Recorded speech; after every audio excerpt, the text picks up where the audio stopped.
Igual tiene que estar elaborado en un papel, pero después todo ese plan de cuentas tiene que estar ya en la base de datos del paquete contable.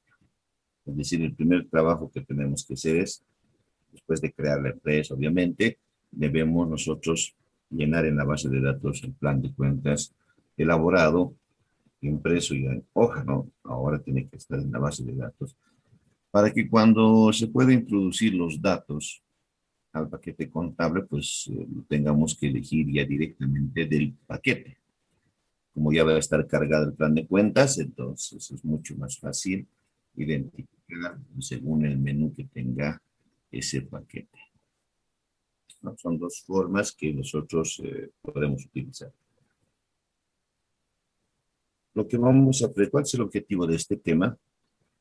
Ustedes vean cómo se puede crear un plan de cuentas y cómo se les asigna un código.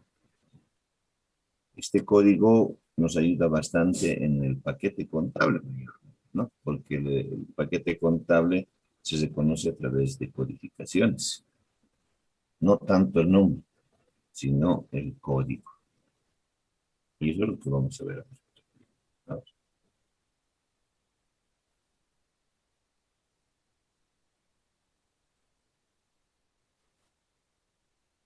Dice, a ver, a través del proceso de captación de operaciones respaldadas con documentos, claramente estamos mencionando, nos está diciendo que la empresa cada vez que tenga operaciones o transacciones, ¿no? Y ya saben ustedes que existe transacciones permutativas, existe transacciones modificativas. ¿Cuáles son las transacciones permutativas? Son aquellas que se intercambian por otro activo y esas son positivas. La otra que vendría a ser un pasivo por un activo, y eso vendría a ser una negativa, ¿no? Una transacción permutativa negativa. ¿Cuáles son las transacciones modificativas? Ahí tenemos las favorables y las desfavorables. Entonces, esas transacciones que pueda tener una determinada empresa tiene que estar debidamente documentado. Estamos volviendo a reiterar, fíjense, tiene que estar debidamente documentado.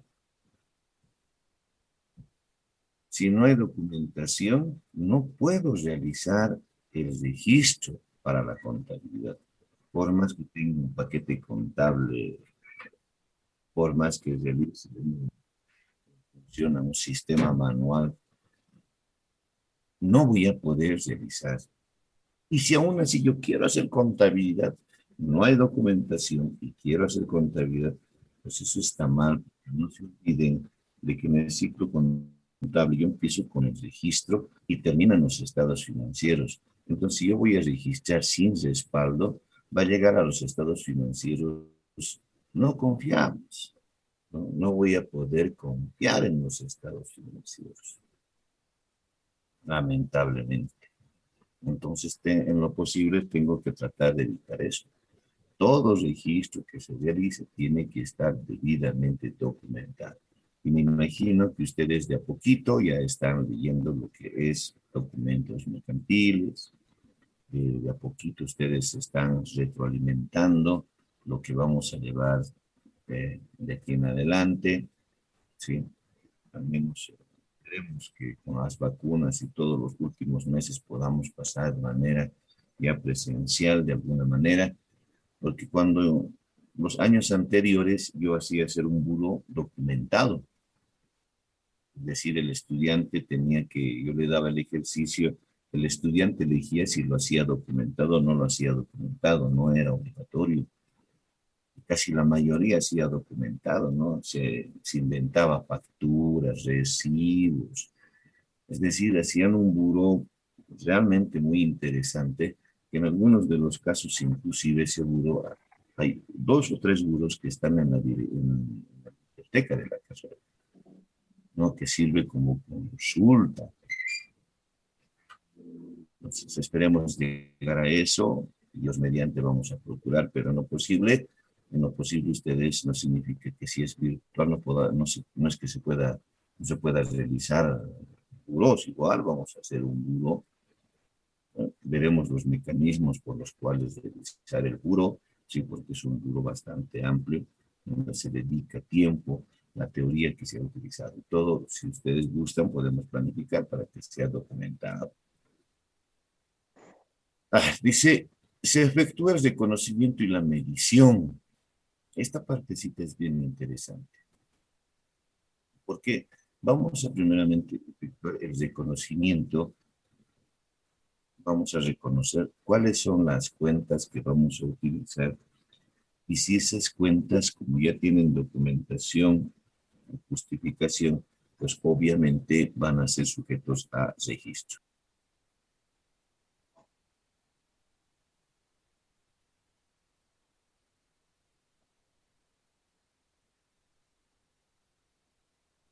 Permítame 2 minutitos, por favor, hay un pequeño acá en internet.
Bien, si no se iba a cortar. Bien, entonces decíamos, tenemos que efectuar el reconocimiento de las cuentas que vamos a utilizar. Ahora, el reconocimiento implica no solamente qué cuentas, sino que también implica reconocer el importe de esas cuentas. Y para el importe de esas cuentas, nosotros utilizamos la medición. Es decir, ¿qué importe voy a utilizar para esa cuenta? ¿De dónde voy a sacar el importe? Y para sacar el importe tiene que haber una documentación. Para comunicar la información a través de la presentación de estados financieros a usuarios internos y externos. Lo que les comentaba hace un momento atrás, cuando yo hago un registro, empiezo el ciclo contable, eso va a terminar automáticamente en lo que es el producto de la contabilidad que vendría a ser los estados financieros. Entonces, cuando llegue a los estados financieros, yo puedo comunicar qué información se ha manejado en una empresa, no solamente a usuarios internos, sino a usuarios externos. ¿Sí? Entonces, tengo que tener mucho cuidado. Si yo meto basura, basura va a salir.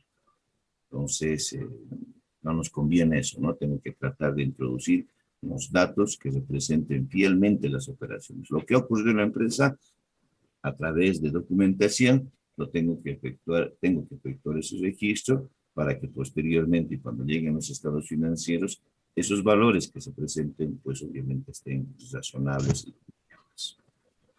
Para eso, dice, necesitamos un catálogo de cuentas de acuerdo al modelo de negocio de la empresa. Y es verdad, sí, es verdad. Yo tengo que hacer un catálogo, un plan o una nomenclatura de cuentas de acuerdo al modelo de negocio. Tengo que elaborar. No es que, es como por decirles, ¿no? Nosotros vamos a crear una empresa que vende chompas. Ah, ya, perfecto.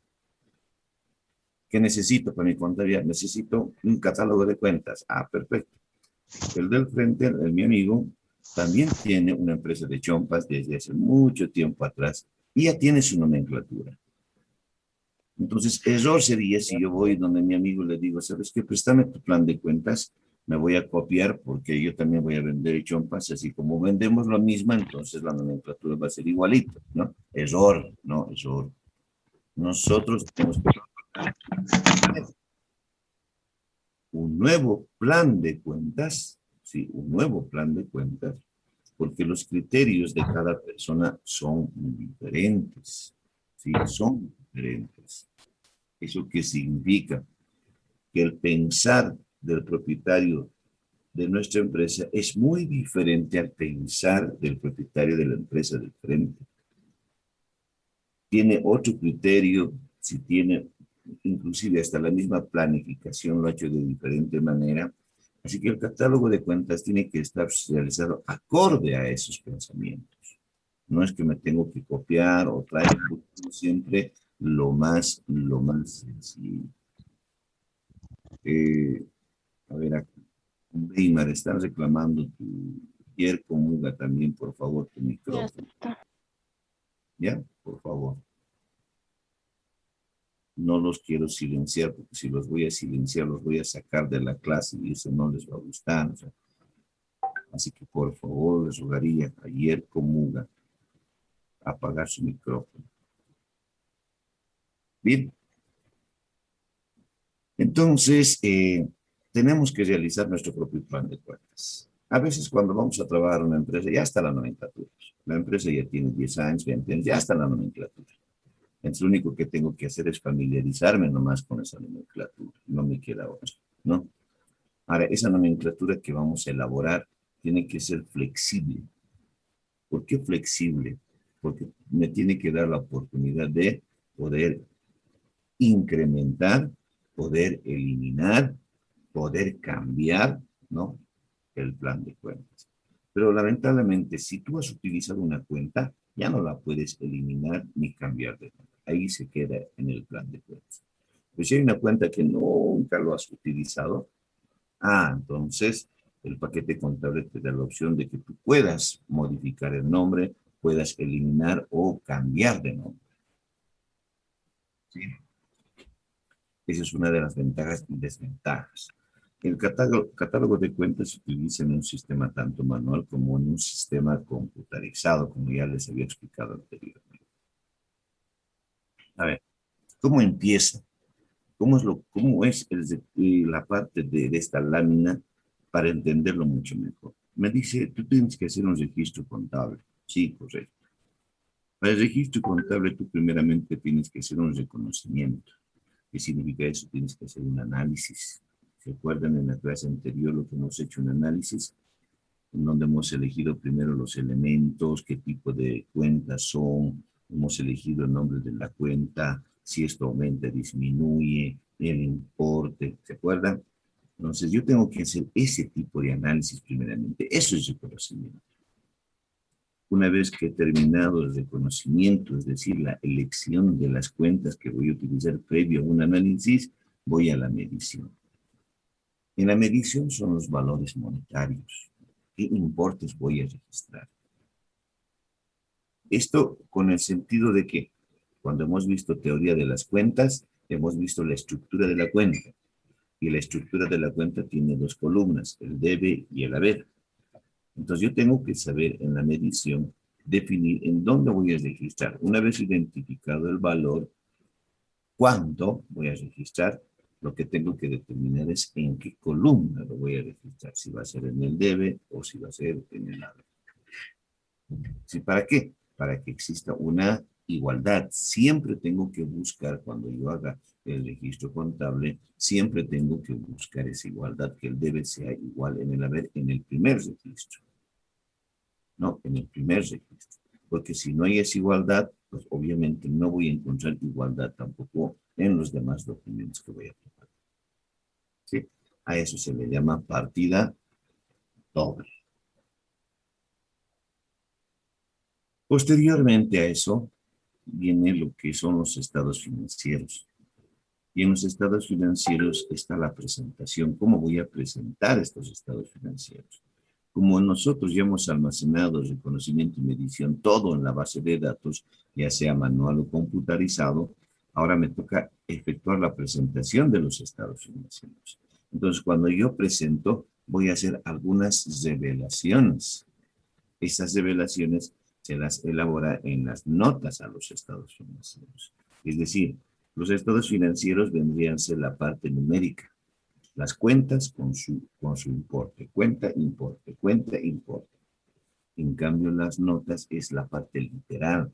Aquí yo tengo que de alguna manera redactar cuándo se ha creado la empresa, quiénes son los socios, qué actividad principal tiene, cuáles son los criterios contables utilizados, cuáles son las políticas, qué estimaciones, pero así redactado, cosa de que cuando el usuario vea mis estados financieros y las notas a los estados financieros, sepa cómo se ha estructurado estos estados, sepa cuáles son los criterios contables que he utilizado para empezar a estructurar estos estados financieros.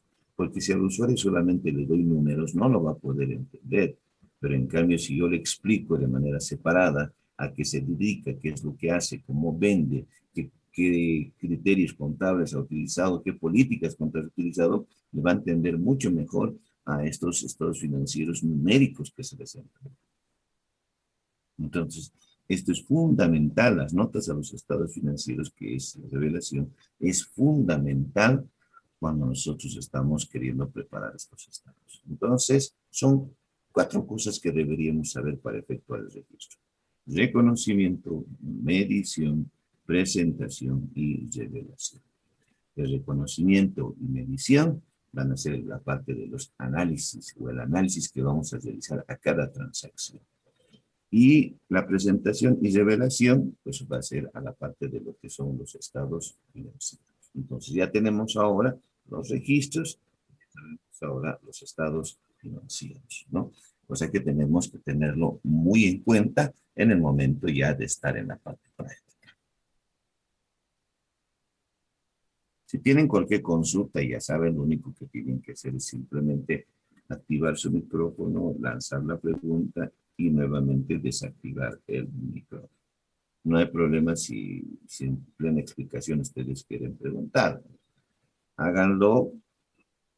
A mayor preguntas ya saben de que existe obviamente mayor explicación, tal vez inclusive hasta más ejercicios o algo que en algún momento tal vez se me pueda olvidar, ¿no? Que lo podemos realizar.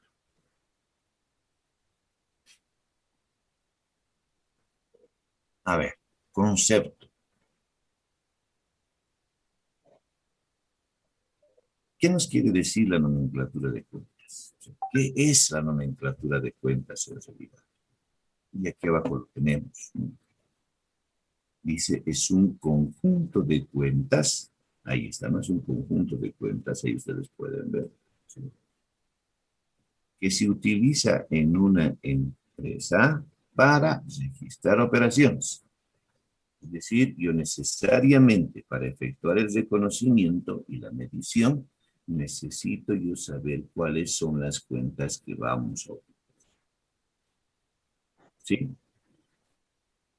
Este plan de cuentas tiene que ser preparado con flexibilidad para ir adecuando y ordenando de acuerdo a sus necesidades. Lo que les comentaba hace un momento atrás. El plan de cuentas, el conjunto de cuentas, el listado de cuentas, el catálogo de cuentas, como ustedes quieran verlo, o como dependiendo cómo está en el texto que ustedes tengan, tiene que ser preparado de manera flexible, cosa de que se vaya adecuando a las necesidades que tiene la empresa año tras año.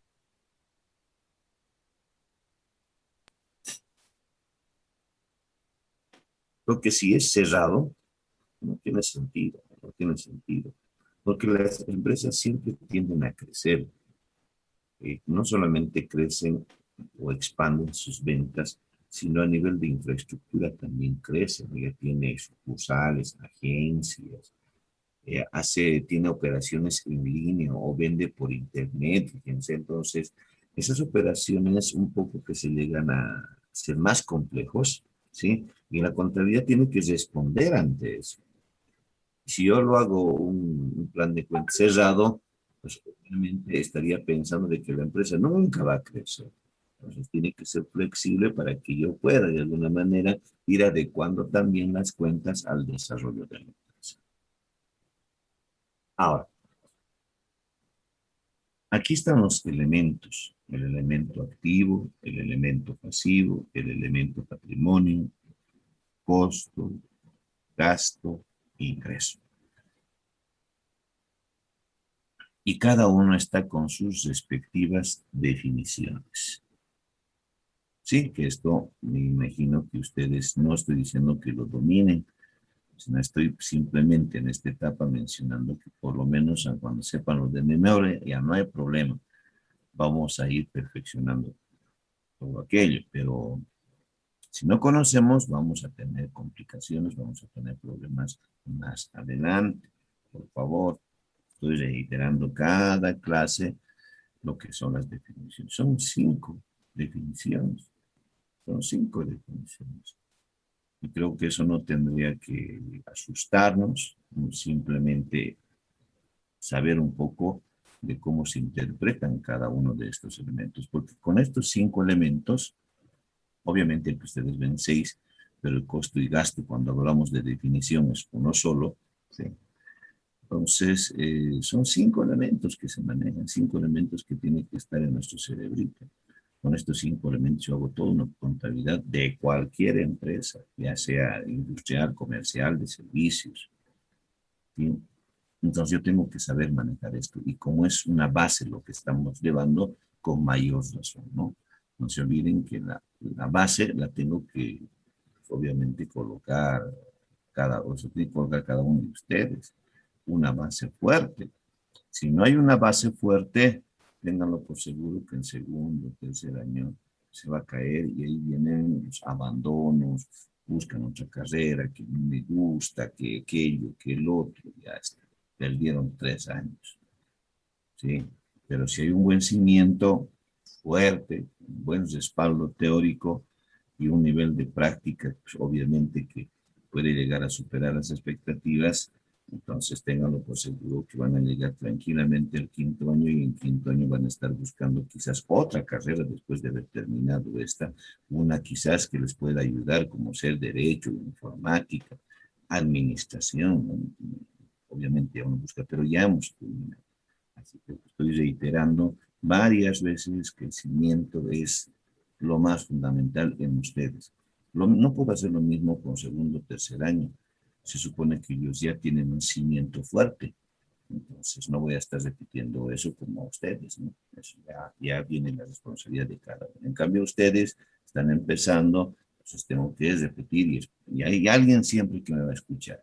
De los 119 que están pasando clases, pues son 118, conmigo son 119, pues uno por lo menos me va a escuchar, ¿no? Y esperemos que salga adelante.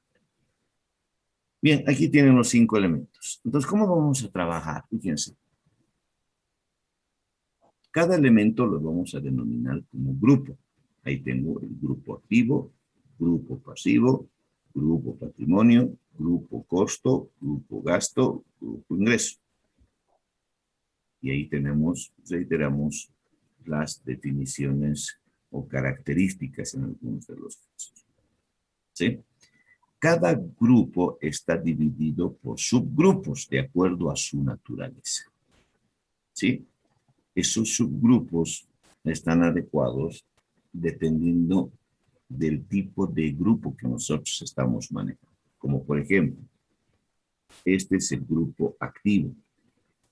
Dentro del grupo activo tengo 1, 2, 3, 4, 5, 6, 7 subgrupos. Reitero, dentro del grupo activo tengo 7 subgrupos. Y dentro de cada grupo yo puedo colocar las cuentas que vamos a utilizar. Entonces, fíjense que para llegar a la cuenta, primero tengo que saber que hay un grupo, un subgrupo y la cuenta. Es más, vamos a utilizar inclusive subcuentas. Entonces, ¿cómo vendría a ser la secuencia? Grupo, subgrupo, cuenta, subcuenta. Esa va a ser la secuencia que vamos a utilizar. La sumatoria de las subcuentas me van a dar a la cuenta. La sumatoria de las cuentas me van a dar al subgrupo. Y la sumatoria del subgrupo o las sumatorias de los subgrupos me van a dar el total del grupo. ¿Sí? Tanto de adelante como para atrás les estoy mencionando. Ahora, ¿cómo se han elegido esta clasificación? Porque esto es de acuerdo a su naturaleza. En el activo es desde lo más líquido a lo más sólido. De esa forma se ha ido colocando los subgrupos. En el pasivo es por el nivel de importancia que se tiene, ¿no? En los pagos que se tienen que realizar. Primero sí o sí tienen que ser las obligaciones tributarias. Después pasará a las obligaciones laborales, a las obligaciones comerciales, a otras obligaciones, que enseguida vamos a explicar uno por uno. En el patrimonio, obviamente, es una sola clasificación. Capital, reservas y resultados acumulados. ¿Sí? Esta clasificación siempre se muestra porque debemos mostrar en primera instancia el aporte que han dado, porque el capital son los aportes del propietario o de los socios. Posteriormente, las reservas que pueden llegar a generar y los resultados que ha obtenido la empresa. Esa es la clasificación, ¿no? Esa es la clasificación. Vamos al costo. El costo como grupo y como subgrupo costo de ventas. Esto está relacionado a lo que son los inventarios, solamente a los inventarios, no a otra cuenta. Ustedes si ven en la parte del activo, ¿sí? Aquí tengo un subgrupo que se llama inventarios. Entonces, este inventario está relacionado con este costo de ventas. ¿Por qué? A ver, si yo compro mercadería en 100, perfecto, he comprado en 100. ¿Está bien que lo venda en el mismo importe? Creo que no. Obviamente no voy a perder ni ganar. He recuperado lo que en algún momento he pagado. Sí, ahí está claro. Por eso dice que es recuperable. Pero en lo posible, si yo he comprado en 100, tengo que venderlo por encima de los 100 para poder recuperar lo que he comprado y a la vez obtener una ganancia. Entonces, ¿de dónde obtengo eso? De los inventarios, porque las empresas comerciales están dedicadas a eso, ¿no? A comprar, vender, comprar, vender. Yo compro en 100, vendo en 120, compro en 100, vendo en 130, lo compro en 100, vendo en 140. En el momento de vender, voy recuperando lo que en algún momento he pagado. Al recuperar, y si lo he vendido por encima de lo que he comprado, obtengo una ganancia por la venta de ese producto. ¿sí? Entonces, esto está relacionado a los inventarios. El grupo gasto tiene tres elementos, como pueden ver. Y la diferencia con el costo es que no son recuperables los gastos, son irrecuperables. ¿Sí? Los ingresos mayormente son por actividad o modelo de negocio que tiene la empresa. Si la empresa se dedica a vender naranjas, entonces su principal negocio es la venta de naranjas. Y por esa venta iba a tener ingresos. Ingresos desde un punto de vista operacional de la empresa, ¿no? Si la empresa se dedica a vender chompas, bueno, obviamente sus ingresos serán por la venta de las chompas. Sí, a ver, empezaremos a desglosar a cada uno de estos. En el activo, hemos dicho que es desde lo más líquido a lo más sólido. Entonces, ¿qué es lo más líquido? La plata. Y obviamente no puedo mencionar yo la plata, ¿correcto? Tengo que utilizar términos contables como para que yo pueda efectuar esos registros por algo que estamos haciendo este plan de cuentas. Entonces tenemos al disponible como subgrupo. Este disponible, dentro de este disponible, ¿qué cuentas van a estar? Va a estar caja, van a estar bancos, va a estar caja chica, porque todo eso se maneja con dinero. En el siguiente nivel está cuentas por cobrar. Dentro de este subgrupo pueden existir las siguientes cuentas. La misma cuenta por cobrar, pueden ser letras por cobrar, como pueden ser documentos por cobrar, ¿no? Y otros que sean por cobrar.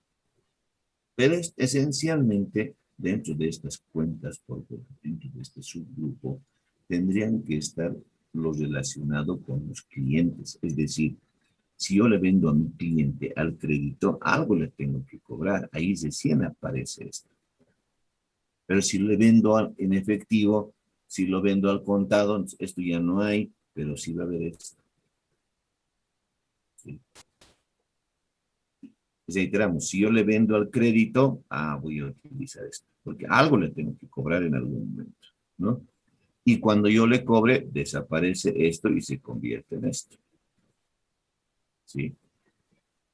Y es la forma en cómo vamos a manejar. Inventarios es la parte principal, es la esencia de la empresa, porque sin inventarios no tienes razón de ser la empresa. Sin inventarios no tendría por qué existir, porque si nosotros estamos creando una empresa comercial, pues obviamente que tiene que haber inventarios, si no, ¿para qué cosa voy a vender?